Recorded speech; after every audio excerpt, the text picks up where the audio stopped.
ఎంఐఎంకు సంబంధించిన ఎమ్మెల్యేలను ఎమ్మెల్సీలను పిలిచి ముఖ్యమంత్రి కార్యాలయంలో అధికారిక సమావేశాన్ని ఏర్పాటు చేసి వాళ్ళు ఓల్డ్ సిటీ హైదరాబాద్ డెవలప్మెంట్ కోసం ఏవైతే ప్రతిపాదనలు ఉన్నాయో 100% ఈ హైదరాబాద్ నిషాన్ చార్మినార్ ప్రాంతాన్ని ఓల్డ్ సిటీని మెట్రో రైలును గౌలిగూడ నుంచి ఫలక్నామా నుంచి అంతర్జాతీయ ఎయిర్పోర్ట్ నుంచి కందుకూరులో ఈరోజు 25,000 ఎకరాలలో అభివృద్ధి జరగబోతుంది. ఆ ప్రాంతానికి అంతా మెట్రో రైలు తీసుకొచ్చే బాధ్యత మాది. ఆ సమీక్ష సమావేశంలో కూడా వాళ్ళని భాగస్వాములను చేస్తాం అధ్యక్ష.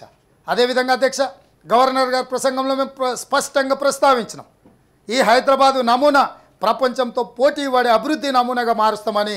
ఆనాడు 1908లో వరదలు రావడం వల్ల వేలాది మంది చచ్చిపోవడం వల్ల నిజాం ప్రభు గొప్ప ఆలోచన చేసి వారు ఒక ప్రపంచంలోనే పేరు పొందిన ఆర్కిటెక్ట్ను అపాయింట్ చేయడంతో ఈరోజు గండిపేట కానీ హిమాయత్ సాగర్ కానీ నిర్మాణం చేసి హైదరాబాద్కు వచ్చే వరదలను ఆపడమే కాకుండా ఈ హైదరాబాదు నగరం ప్రజల యొక్క దాహార్తిని తీర్చడానికి వాటిని నిర్మించారు. కానీ వివిధ కారణాల చేత పాలకుల యొక్క తుందుడుకు చర్యల వల్ల లేదా వాళ్లకు వ్యాపారస్తులతో ఉన్న అనుబంధాల వల్లనో నాకు తెలీదు, ఆ మూసీ పరివాహక ప్రాంతాన్ని విధ్వంసం చేసి కాంక్రీట్ జంగుల్గా మార్చడానికి ఏదైతే ప్రయత్నం చేస్తుండ్రో వీటన్నిటిని దృష్టిలో పెట్టుకొని వికారాబాదులో మొదలైన మూసీ నదిని గండిపేట నుంచి హైదరాబాద్ నుంచి నల్గొండ జిల్లాలో మూసీ నది మీకు తెలుసు, అక్కడి వరకు ఒక ప్రత్యేక కారిడార్ కింద తీసుకొని సంపూర్ణంగా అభివృద్ధి చేసి మూసీ అంటే ఈరోజు మురికి కాలువలాగా ఈరోజు చర్చ జరుగుతుంది.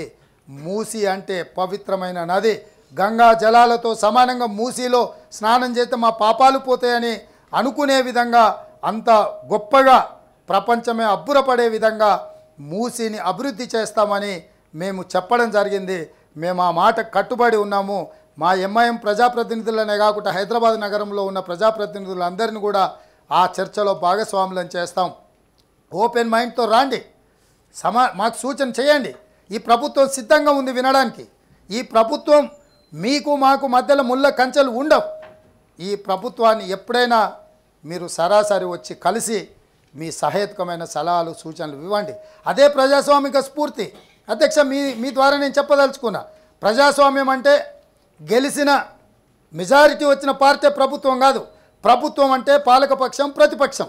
పాలకపక్షం మీ బెంచ్, మీ ఎదురుగా కూర్చున్న రైట్ హ్యాండ్ సైడ్ ఉండేది treasury benches, left hand side ఉండేది అపోజిషన్ బెంచెస్.